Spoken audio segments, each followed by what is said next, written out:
we need a new deadline.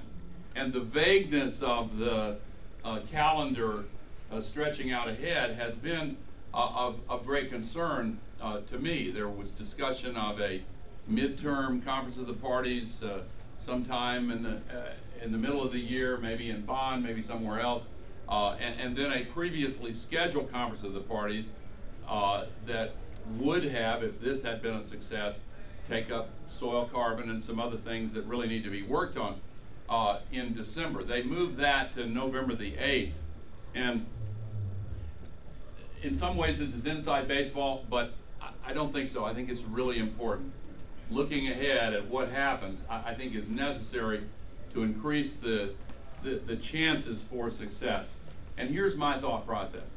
If we have the next conference of the parties 2 days after the American midterm elections, if history is any guide, no matter the political weather of the year, you're going to see losses for the incumbent party in the White House. And they could be larger this year.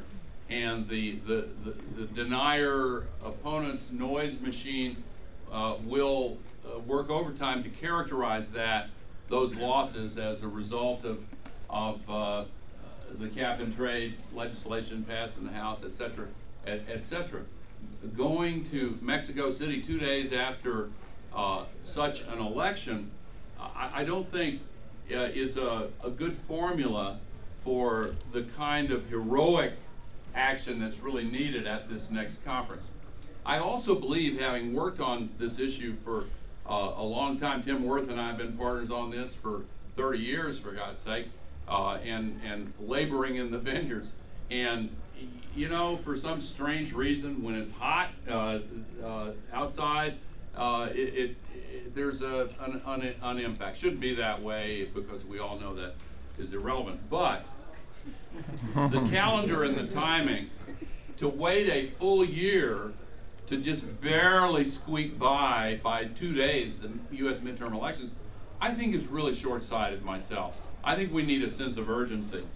Every day we put another 90 million tons of this global warming pollution up there. And we ought to act like there's a feeling of urgency. I want to wait another full year with a vague deadline, predictably conflicting with the political currents of the nation that the rest of the world has been waiting on. So I propose the idea of moving it to July, to you know, the hottest week of the year, and to have enough time between this one and the next one to absorb the outcome, and midway through that period to establish a deadline for the United States Senate to act. Now, that's a difficult combination shot, but hey, you know, we've got to get creative here. In any case, I have reason to believe that both the United Nations and the government of Mexico will be willing to do this. And I also have some concern that maybe, I don't know what the U.S. administration will think. Maybe they want to get it just past the midterms. I don't know. But my focus is on solving this climate crisis.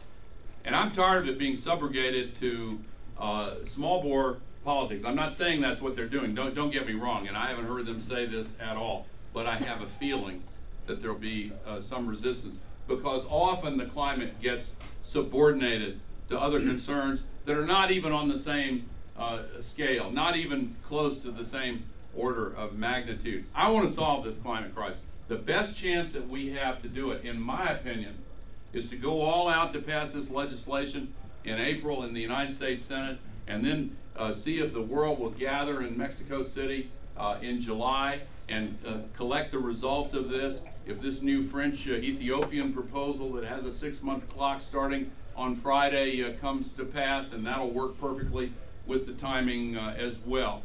But if you agree with that, after thinking about it, I would urge you to see if we can get a critical mass for that kind of proposal.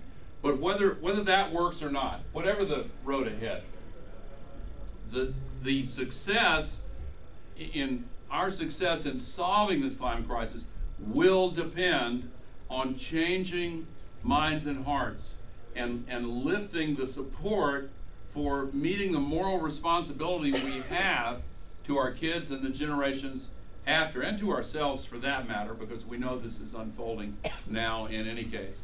So I've already talked too long. I just wanted to deliver those messages.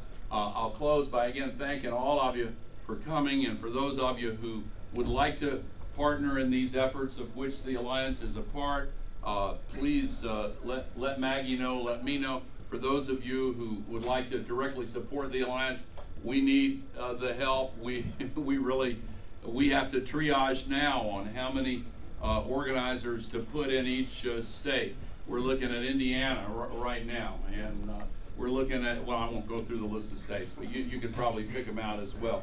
But the ability to get the entire environmental movement focused on the ground in the key states where the senators are trying to make up their minds, hey, that's what it's all about now. It's a ground game with their support, and we need your help. And I will see you over the next couple of days, and I'll be cheering along with you for a better outcome. And God bless you for being here and for being in Copenhagen and for fighting the good fight. We have got to win this fight. It means everything. Thank you very much.